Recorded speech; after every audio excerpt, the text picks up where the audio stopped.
favorite collectible show. And mine, and hopefully yours, Personal FX. Hi there, John. You know, we have guests in the apartment today from Wilmington, Delaware, Hartford, Connecticut, and all because they wanted to have their items appraised on the program. Now, I saw a wind-up jumping Jeep. Okay. There's also a metal dollhouse and some model airplane kits, and the really good news is, never opened, in the box, sealed.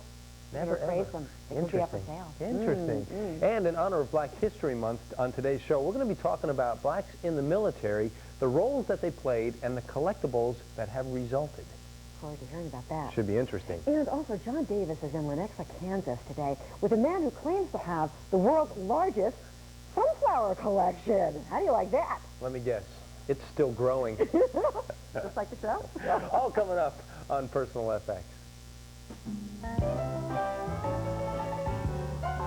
Those soldiers never die. They suffer when I die.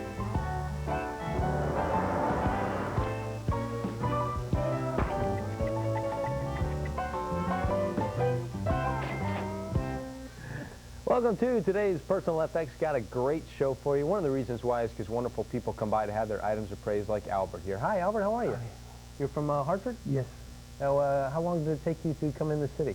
Well, we went up about an hour and a half. We went up to Stanford and we took the train in. Oh, was it worth it? What do you think of this place? Oh, very Yeah? nice. All I right. watch it all the time. Well, glad you're here today, sir. Thank you. If you'd like to be like Albert and have your item appraised right here in the FX apartment, boy, we'd love to see you. It's real simple. Just give us a call at that Sprint-sponsored 1-800-FX-FX-FX1 number, and we will set it up. All right, let's go out to Kansas, where J.D. is visiting with today's super collector. J.D.?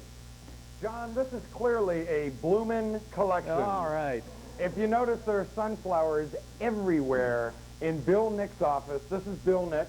Hello, welcome to Lenexa. Thank you very much. Now, Bill is the director of the director of Parks and Recreation. Yes, sir. But you're known as the sunflower guy in town, right? That's right. I have, in all modesty, the world's largest sunflower. And how many pieces do you have? 1,906 items in the collection. Now, how can you be so precise?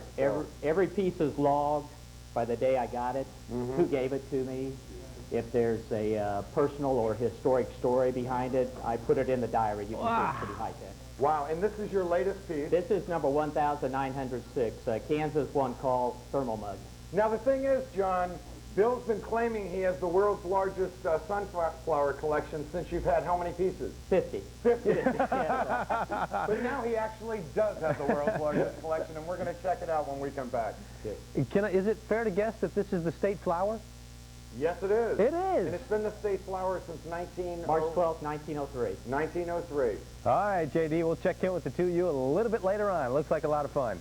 All right. Okay, let's get into some appraisals. Claire, I know that you have Micah over there in the Certainly appraisal. do. 1,906 and definitely counting. That's right. Micah, M-I-C-H-A. That's an unusual name. Where does it come from? It's biblical, Old Testament. Oh, interesting. The name of? He was a minor prophet. Oh, well, nice to have you here. Nice that your parents good to be named you here. after a minor prophet.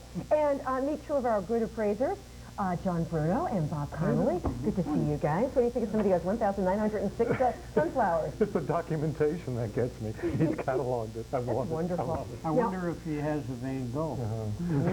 We'll see. Jumping Jeep. I looked at this and immediately wanted to take it out of the box and play with it. Where'd you get it? I got it at an outdoor flea market when I was looking for some tools in a toolbox. Didn't find any and ended up with this. Do you mind if we open it up and take a look at what's right inside? ahead. How much did you pay for it? It couldn't have been much, about $10, $15, because I'm not really a toy collector.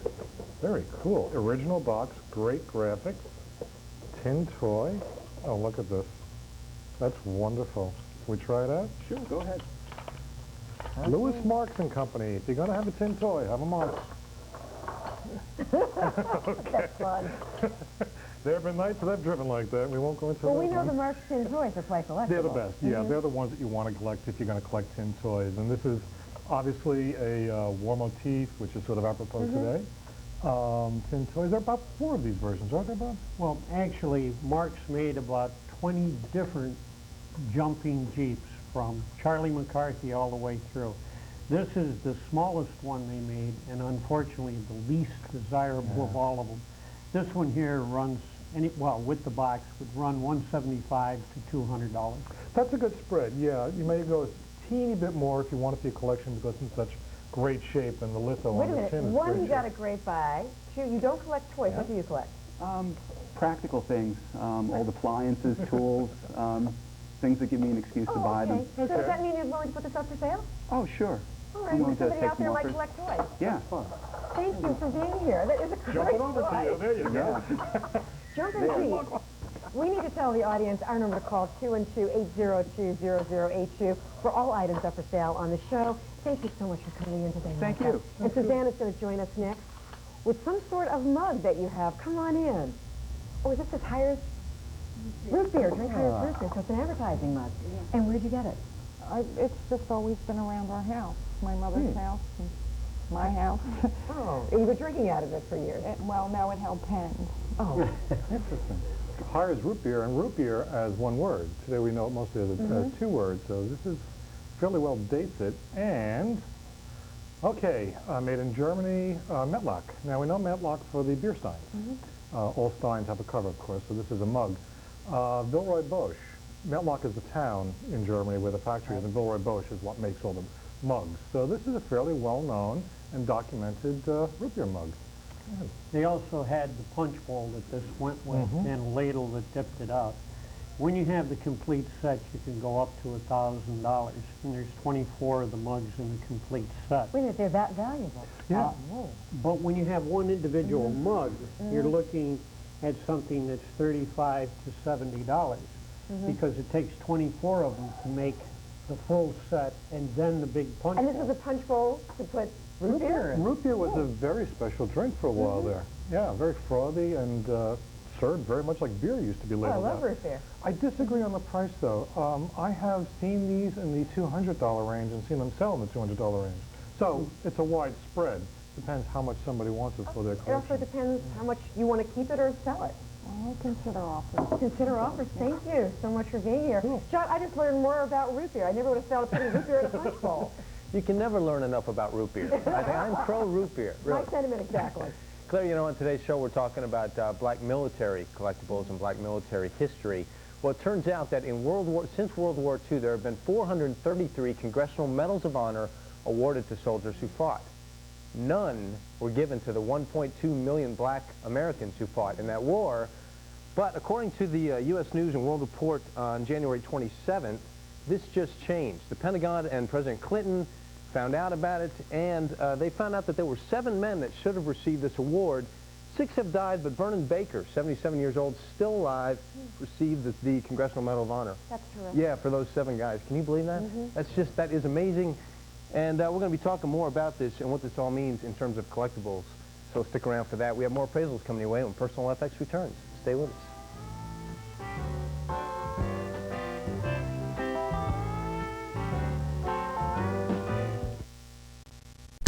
One night.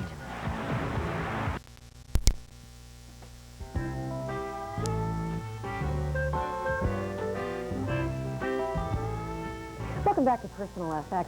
Sometimes coming to the show is really a family affair. For example, Alex is here, John, today with his family from Wilmington, Delaware. Your first time in New York? Yeah. So what did you think when you arrived in New York City for the first time? It was busy. Lots of traffic? Yeah. Yeah. Now you're going to have an item appraised. And then what do you want to do because you've never been in New York before? I'm going to go to the Statue of Liberty. Well, that's a great thing to do. John, have you ever been to the Statue of Liberty? No, I haven't. You know, I Not see yet? I see it like all the time, and I keep going, oh, well, it's right there. I'll go. And then I never do. Time to visit, John. You It's can go with time to Alex and his visit. family. That's right.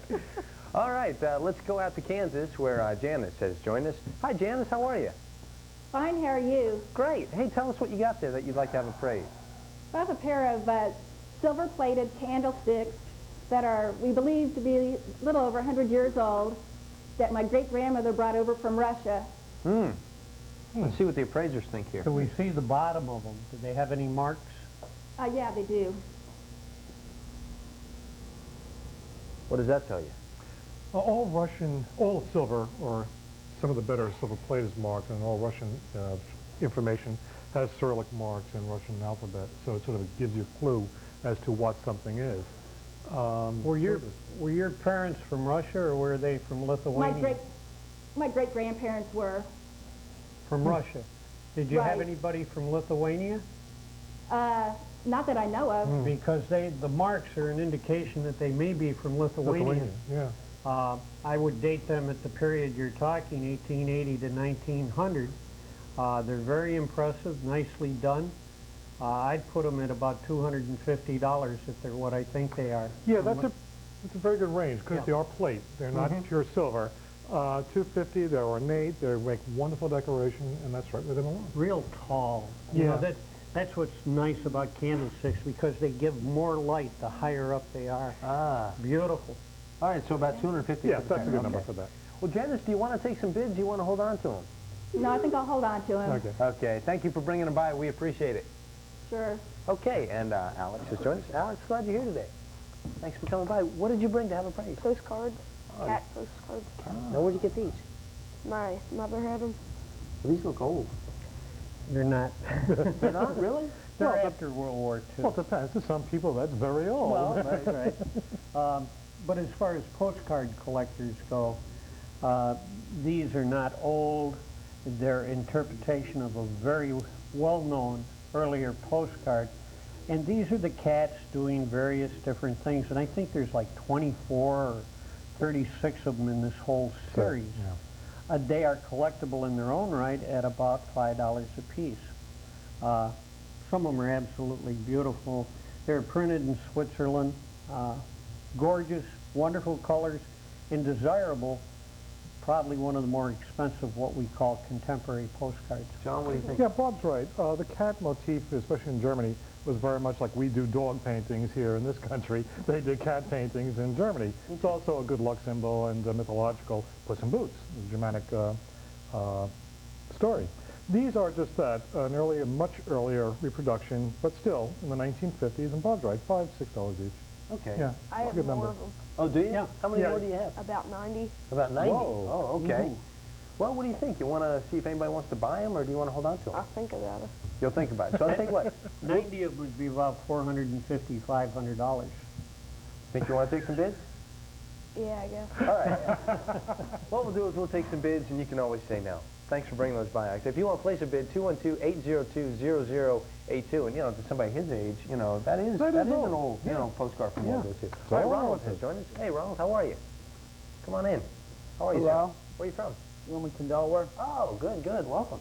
What do you have here? I have an old coin I found in a house we was renovating. Oh, no kidding. Well, it's kind of difficult to see because the color on it, or the patina, is what develops on these, and they're called coppers. Although they don't have pure copper, there's brass alloy. And this one is dated 1787. The United States was an independent nation at that time, but they're still called colonials because they were done before the first U.S. coins were minted. Yet they're very common. And this one was struck a little off center. And because of that, in the condition, it makes it worth a little bit more. But you're still looking at $45 to $50 for a coin made in New Jersey in 1787. John, can we see the other side and tell us what you think? It's really very funny. Bob is right about that. An awful lot of things you would think are worth more than they are, but because they mass-produce books, coins, lithos, anything that's copied in mass production, people tend to hold on. So money isn't worth what we think it's worth, even new money. So it's a very, very funny thing. To a real collector, Bob's right, around $50. Okay. Yeah. The ones that are worth money are the ones that are that are misstamped, double-stamped, as with modern coins today. Okay. Cool. And it also depends upon how many of them were minted and how many collectors there are of it. Yeah. Those are the things that determine value. You want to take some bids? You want to hold on? Sure. Let's see what happens. Thank you, Ronald, for bringing that by. Appreciate that. Thank you. Okay, up next is Mike. Hi, Mike. How you doing? How are you? Good. Come on in here. How's life? Good. Good. All right. What do you got that you'd like to have appraised? Oh, fountain pen. Fountain pen. Where'd you get this? Carryable. At auction. I collect 78s, and I was in with a lot of 78 records. Oh, is that right? You bought like a box and Yeah. the pen was in there? Yes. Interesting. Fountain pens are a wonderful area of collectability. They're small, they're lightweight, they're relatively affordable. Everybody knows them. First fountain pens were made in 1820s, 1823, but not really commercially produced until the 1860s. Kept using quill pens until that point. Parker. This is Parker, and I don't know that we're going to be able to get the name on this any too clearly. It's very difficult in there, but Parker fountain pens, one of the most prolific, just like Waterman, those are the big names. They all have these gold nibs, 14 or 24 karat gold. There's not enough in there to matter, but it's stable, doesn't react with the ink. That's why they use gold. Now, we're familiar with the fountain pens that have the little lever on the side to fill the bladder. Parker liked to experiment, and they made this, which has a little pump. You would immerse it in an inkwell and pump the bladder. It's called a vacuumatic, and what it does just that. It empties the bladder, causes a vacuum, and it draws up the ink.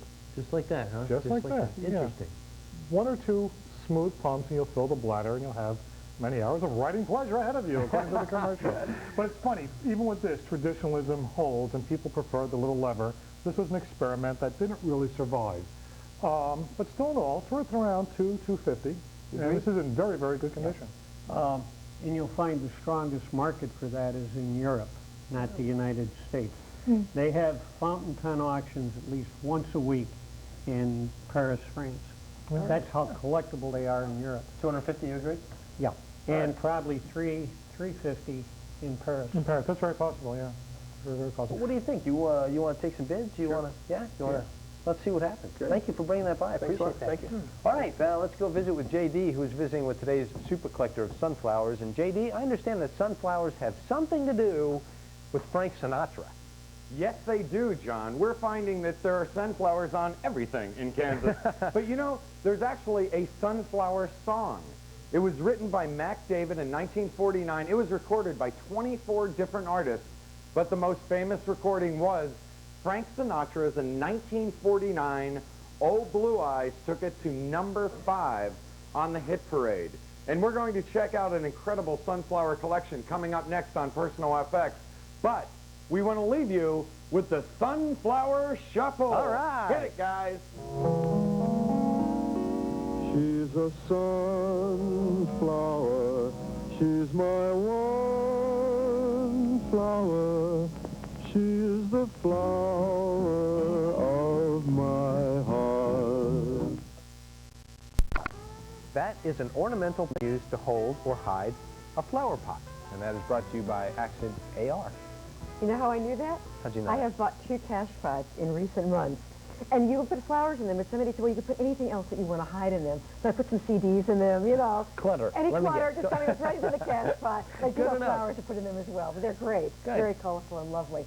Welcome back to Personal FX. We have a bunch of items to tell you about that are up for sale. Let's start out with a jumpin' Jeep. How do you like that, John? I love it. Dates back to the 40s and 50s. Of course, a Marx tin toy, original box. More common of the 4 variations done. So this one is worth $175 to $200. I like when it jumps around. That's great. And then we have the mug that dates back to the earlier part of the century. It was an advertising mug for Hires Root Beer. We don't have the punch bowl that goes with it and all the other glasses. Made in Germany, it's Metlock, worth $85 to about $200 for just this one mug. All right. There's the range.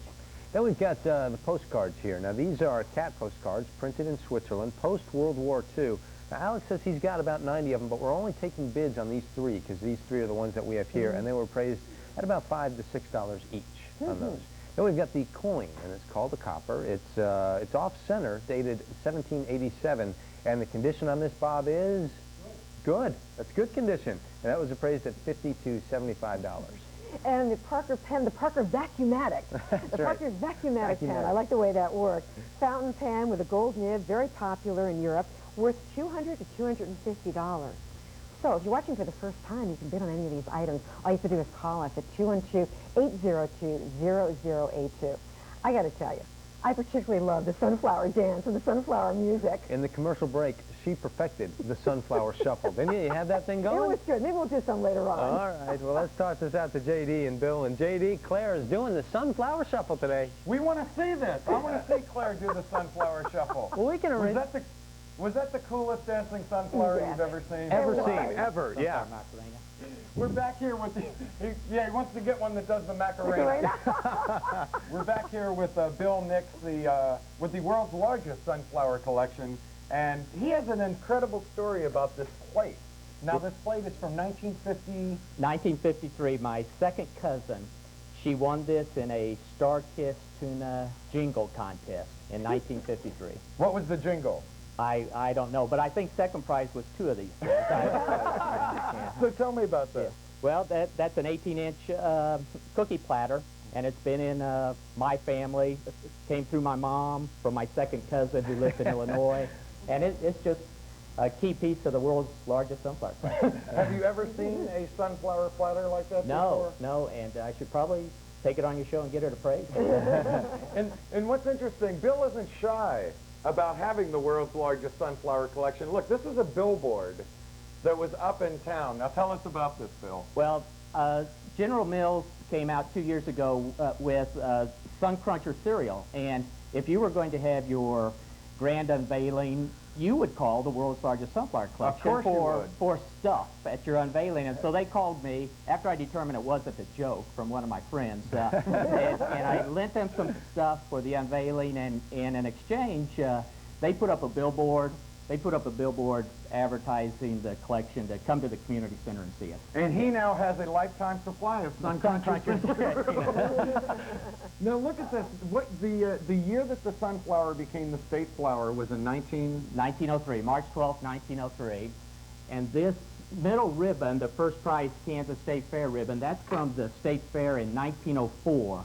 And so that's about as old as you get as an official Kansas sunflower. That's wow. So that's the first time the state really used the sunflower. Right. Governor Bailey proclaimed it the state flower in 1903. We just barely beat Nebraska to naming it their state flower. They wanted it too. They wanted it. And then what did they do? Well, the story is they declared the sunflower a noxious weed.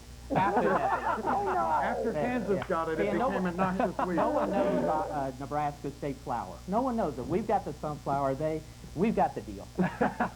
They won. Yeah. Look at this. There was only 1 year that Kansas used the sunflower on the license plate. As designed, that's right. 1942, we put the sunflower on it for design purposes, and 42 is the only year. I'm disappointed in the state of Kansas that we don't do it every year, but 42 is the year. Some people think 43 had it, but because of the war and the metal shortage, they just put a cap over the 42 and put 43 on it, so it's really the 42 plate. Wow. Yeah. And of course, the sunflower has played a part in political races as well. Right. Landon Knox. Governor Landon, 1936, ran against Franklin Roosevelt, something about a landslide. And Landon was our governor, and his supporters wore the sunflowers on their lapels, and you could tell they were for Landon. The Democrats in that race said, yeah, but sunflowers wilt in November. And they did, They wilted in November, yes, they did. And of course, Bob Dole is from Kansas, and this is a 1996 button with the sunflower. And Perot ran, although he's not from Kansas, but there were a lot of Kansans for Perot in 92. He jumped on the sunflower bandwagon, didn't he? Now look at this.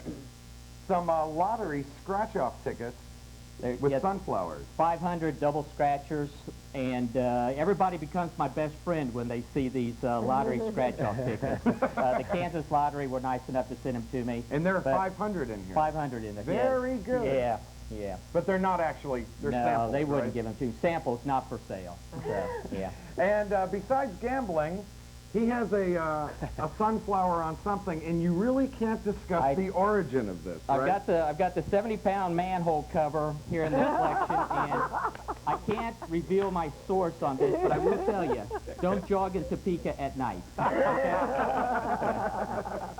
So as you can see, Bill has a lot of fun with the sunflower collection. The world's largest. The world's largest sunflower collection. And it started just haphazardly, right? My wife and I, we're both lifelong Kansans, and we noticed we had quite a few things with sunflowers on it. One of us said, I wonder how many things have sunflowers. So we started the collection back in August of '88. Wow, he's very precise. He has everything written down, and he has a fun and colorful sunflower collection. J.D.? Right. Thanks for sharing it with us. Thank you very much. I'm wondering, Bill, you have 1,906. How many are you planning? Are you ever going to stop? Oh, I'm going to keep going. I imagine I'll have quite a few out of this show. People just are nice enough to send me stuff, and it keeps growing. It keeps growing. Boy, I tell you what, J.D. Bill, thank you both for smiling. It's just great. Thank you. All right, I want Claire to do that shuffle now. Claire, come on. You want to do this? Come on. No, go for it. There it is. Macarena. That is your sunflower shuffle, ladies and gentlemen. Woo! We're out of control. All right, folks, stay with us. When Personal FX returns, we're going to be talking about black military collectibles and the history behind them. Stay with us.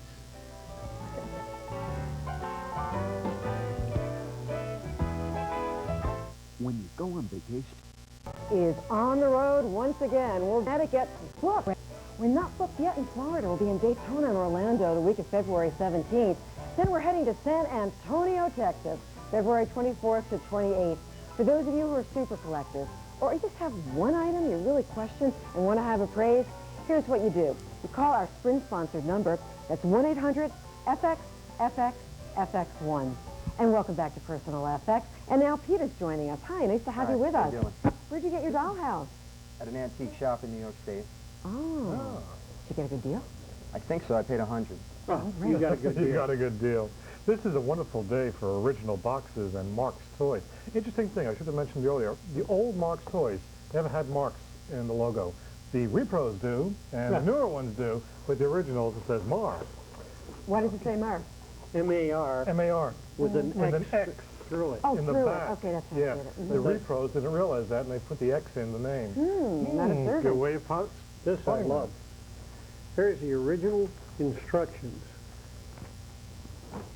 So you don't see many of these original instructions and well, everything in the box? And the interesting part of this is here's one of the pieces, and when you put this together, you bend the tabs over. They've never been done. To find a child's toy from the era, the late 40s, early 50s, that's never been touched, never been used, it's a find. Did you buy it to put it together, or you just... No, I bought it because I was looking for, I was just browsing for antiques, and it just looked like a good deal. I'm not into dollhouses, but it looked like a solid deal. Now, this dollhouse is known in the business as the honeymoon cottage, the honeymoon house. So here are all the rooms. You have the bedroom, the living room, the bathroom, the nursery. Everything is set up. It's just absolutely incredible. Oh, this is great. Yeah, and it's in mint, primo condition. Do you know where the company was? Where? 12 numbers that way. Down the street on Fifth Avenue? Fifth Avenue. Right there where the street clock is in front of the entrance to the subway.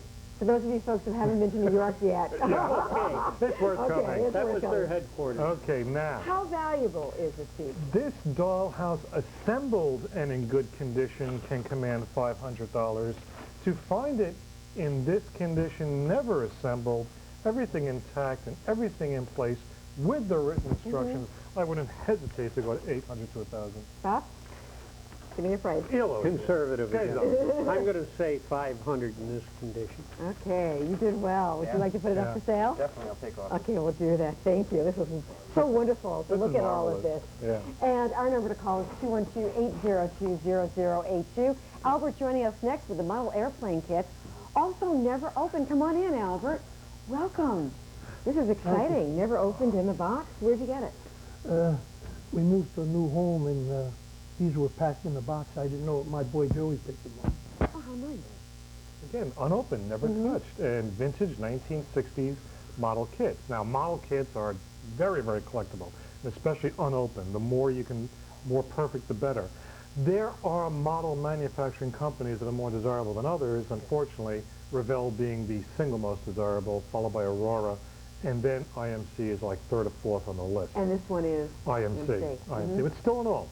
IMC was the only one who came out with these battle-damaged planes. You could build a model in one of two conditions, either pristine or as if it had been damaged in battle. So how much is it worth? It's never been opened in the box. Yeah. Well, first of all, I want to point out it costs $1 originally. Yeah. And that's the code. Undamaged, this particular one, I will go $35 to $45 for these particular planes. That's just about right. Per. Okay. Yeah, I was going to go $45.50 for each one, so it's right in the same ballpark. Could be up to $100 for the pair. For the pair, yeah. Great airplane. Good find. Great. Would you like to put it up for sale? Yes, I would, yes. Okay. Thank you very much. And let's go back out to Lenexa, where Paul has an item for us to appraise. Hi, Paul. Welcome to the program. Happy to be here. Tell us more about that very interesting item in front of you. Yes, I have a teapot in the shape of a cat. Uh-huh. It belonged to my grandmother, and I can remember it way back in the 30s. That tells you a bit about how old I am. And what's the marking on the bottom? It says Gold Castle, hand-painted. There's a pagoda on there in the logo, and there's a word on there. It says Chikusa or Chirusa, made in Japan. Well, let's appraise it for you and see what Bob and John think. Carusa, I think, is the Carusa, city. yeah. This is a takeoff of a very famous Staffordshire, the cat teapot. It's a copy of it, but in its own right, to teapot collectors, it's very... For some reason, the cat motif in teapots has become the single most popular, probably because of the Staffordshire knockoff and the fact that that one was particularly valuable. And people like cats. People like cats. And Okay, how much is it worth? This one is in exquisite shape, and being the age it is, I would put this around 75 to 100 and a quarter, in that range. Exactly. Yeah. I was going to say, so get a good collector and yeah, a little bit more. in mint condition, which is very important. Very neat. Would you like to put it up for sale? Like all offers, let me entertain you. We'll be happy to try to do that at the end of the show as well and let you know what the bids are. Thank you very much. Cool. And right now, let's toss this over to John. I'm looking forward to hearing more about collectibles, black military collectibles, John. Well, we've got just the man to help us do that. Dr. Elvin Montgomery has joined us here today. How are you, sir? Glad you joined us. Fine. Glad to be here. You know, I wanted to ask you with what just happened a couple of weeks ago with Vernon Baker receiving in terms of collectibles. Well, as you know, news is one of the things that moves the market. People are aware not only of black military in general, but of specifically the contributions and sometimes the unrecognized contributions of black military servicemen. This will undoubtedly increase interest and, unfortunately, prices as well. Let's talk that blacks have played in the military throughout our country's history through their collectibles. Now, what do we have here? This has to do with the Well, you Revolution. picked up a very famous and one of the earliest figures in black military history. This is an image of Crispus Attucks. It's black military history and in American history in general. But what role did blacks play in the Revolutionary War? It was limited, wasn't it? At Well, the time? yes. Well, actually, it was not as well known as actually it should have been. Five in the Revolutionary War and more being documented all the time, and they played a significant role on both sides. It's interesting because I think that as America went along, blacks became more involved in the wars in terms of what they were expected to do. Here's a picture, I guess, of Absolutely. some gentlemen. Well, in each war, the number of blacks who were involved in military action rose. In the Civil War, for example, this is a very important Civil War image. There were, maybe well over 100,000, between 100 and 150,000. As you move along, it rose. Up to World War II, there were between 1 million and 1.5 million. Let's talk about the types of things that people might be collecting today, and this comes from World War I, does it not, Doctor? Yes, yes. Well, there are several types of things people collect in black military and the military in general. Photographs is one of the most important because it documents World War I unit. And unit photos are fascinating, and many people have relatives who are in these, so it makes it more interesting. You know, when you talk about photos, I guess that none would be more important than a photo from this, which I believe is World War II, because this shows black women. Okay, yes. At this point, women enter the picture, women in general, and of course blacks into the picture, and here you have an important photograph of them interacting with soldiers. Let's talk about something rare that we have here, and that's this button here, I think. Tell me about that. Very important. This is a Dory Miller button from he was people to get the Medal of Honor, and this button commemorates his memory and is a very important find, and it shows that small can be good in military collecting as well as other areas. The value on that, Doctor? Oh, something like this would be in the $100 to $200 range. 1 to 2. Yeah, here now this shows how old some of these can be. Sure. Well, this is another example of something that isn't commonly found. Most of the time, we think of black military in terms of the land forces, the Army. This happens to be a scrapbook of a black sailor. World War II there began, and these are quite hard to find. Evidence of black naval action. Now, what can if somebody wants to begin to collect this, what can the average collector expect to pay for these things? Well, it varies. Something in World War I era, you're 400, something like that, depending on the size of the item, the age, the amount of information, the place where you're buying it, and the condition. I think what's interesting, too, and I guess we should remember that as blacks begin to be recognized for their work in the country's wars, that this stuff will go up in value as time goes on. Absolutely. Things related to celebrities or famous images, such as this one here. This gentleman was very active in defeating the enemy in World War II, and it's a well-known image. Something like this would bring far more than, for example, something of an unsigned anonymous soldier who we do not know. So much for stopping by and showing us this stuff. Loved it. It's very good to collect, and it's very good to learn about as well. All right, let's get a preview of the next item to be appraised. It's out in Kansas, and it belongs to Dorothy. Hi, Dorothy. What do you have there? Hi, I have a dice game to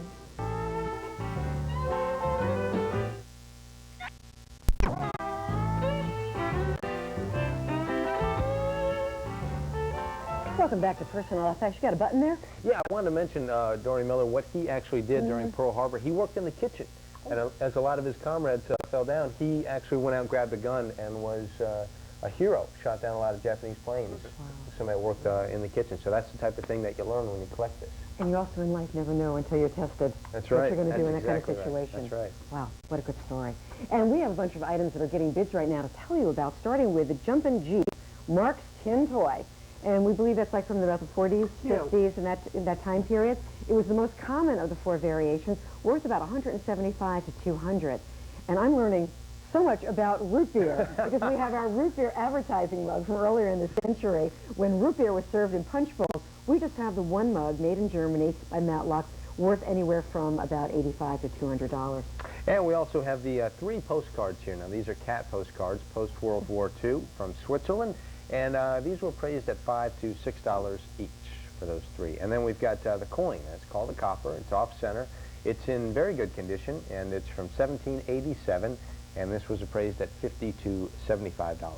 So we want to let you know it's not too late to join the bidding process. Our number to call is 212-802-0082. All right, let's go out to Kansas. Kansas wouldn't be Kansas unless there was a Dorothy there. Right. And Dorothy has joined us. Hi, Dorothy. How are you today?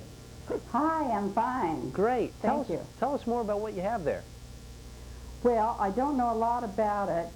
It's been in the family for a long time. It's a dice game. It's been around so long that the dice are kind of melted. I'd like to know. Oh, interesting. It has the 3 dice in it. And Yes. there's a game called Chuck-a-Luck that was played at amusements and fairs and places like that. And it would have the different combinations of numbers. They'd either do it with dice or a big wheel, and you'd bet on what numbers were going to come up. The turnstile itself there is probably 1930s construction, but you can still buy those today from amusement companies. Yeah, that's the downside, that they're so rarely available and they've changed design virtually not at all. But if you can want something like that for your home or for your bar and do a little gaming, it's a nice little collectible. We're at somewhere around 75 to 100, I guess. Yeah. 35 to 60. Okay, so $35 up to $100 as a great conversation piece. Dorothy, would you like to take bids, or do you want to hold on to it? Yes, I would. Take some bids? Yes. Okay, we'll roll the dice and see what happens. Thank you very much, Dorothy. John, I hadn't heard of melted dice before. No, I hadn't was seen any melted dice. You know, how does that happen?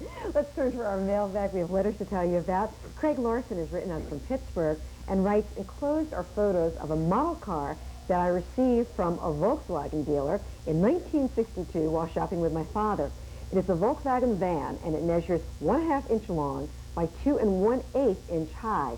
It has a removable top and a barrel, a bag and a milk can included as cargo. There's also a compartment on the left side, and I still have the original box.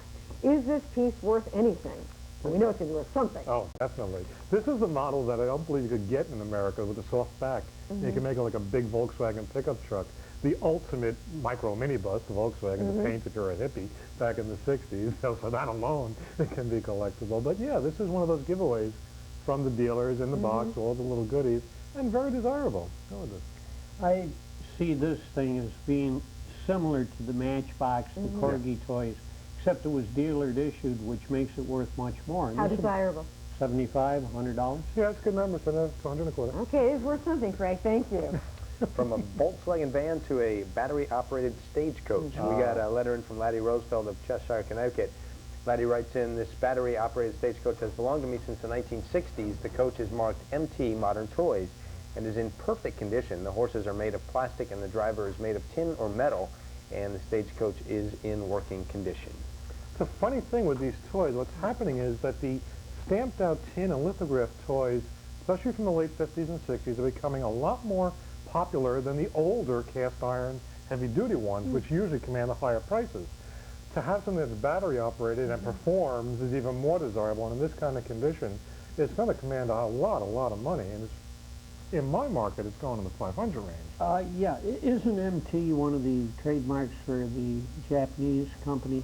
Yes, it is. I think it's inside of a little diamond. Yeah, little diamond, the MT. And I see these in the $200-300 range. But this is one of the toys that's really going to escalate in the next 10 years. No, from 300 to 500. That's a good spread. All right, there you go, Laddie. Thanks for writing in. Very nice.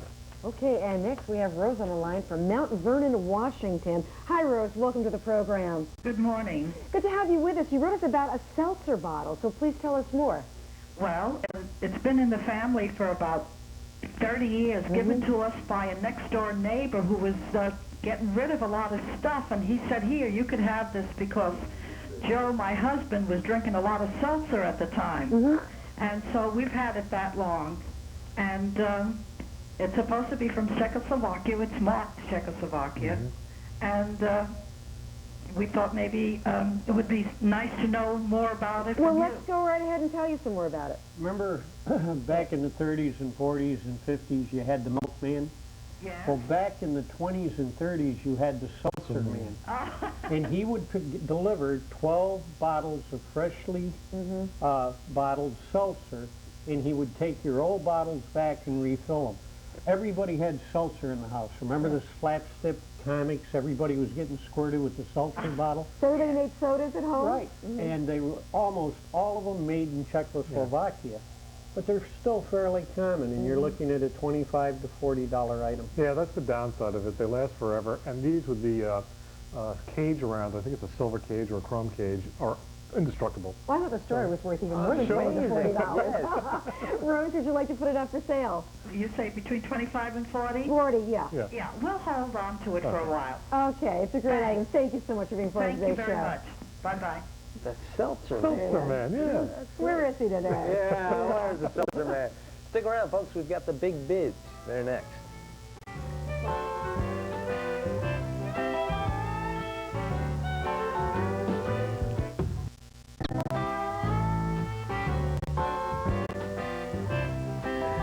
Welcome back to Personal FX. Before we get started with the big bids, let's thank Dr. Montgomery for stopping by and teaching us about Black. You'll be back next Tuesday to talk to us about Mardi Gras. Absolutely. That'll be great. Looking forward to it. Glad you're here. Okay. All right, let's get started with these big bids. In order to do that, we have this where Paul brought the teapot. Paul, Emily from Birmingham, Alabama called in with an offer of $85. Even though it's just tea, I'll drink to that. All right, Michael with the wind-up jumping Jeep. John from Sherman, Texas called in with an offer of $287. Okay, you can think about it. Suzanne with the root beer mug, Duke from Reno, Nevada, $75.75. I'll think about that. Think about it. And let's tell you, Alex, for your picture postcards, Bryn from San Jose, California would like all three for $50. Sold. For your coin, Ken from Seattle is offering $125. I'll think about it. Please do. And Mike for the Parker fountain pen, David from Fresno, California, has a bid of $125. I'll think about it. Pete for the Dugway, Utah would like it for $351. I'll think about it. Let us think and go. Pontificating, that's right. Let's go say goodbye to JD, find out what's up for tomorrow, JD. Up for tomorrow will be in Independence, Missouri, and it's going to be another first for person. We're going to visit a hair art. We're going to see a hair art collection. I knew that was coming. We want to thank Bill for showing us his very colorful and fun sunflower collection. Thank you both very much. See you tomorrow, JD. And we're always proud of the fact there's always something for everybody. That's right. Thanks to all of you for joining us. Make the most of your day, and we'll look forward to seeing you back here tomorrow. Hair today, gone tomorrow.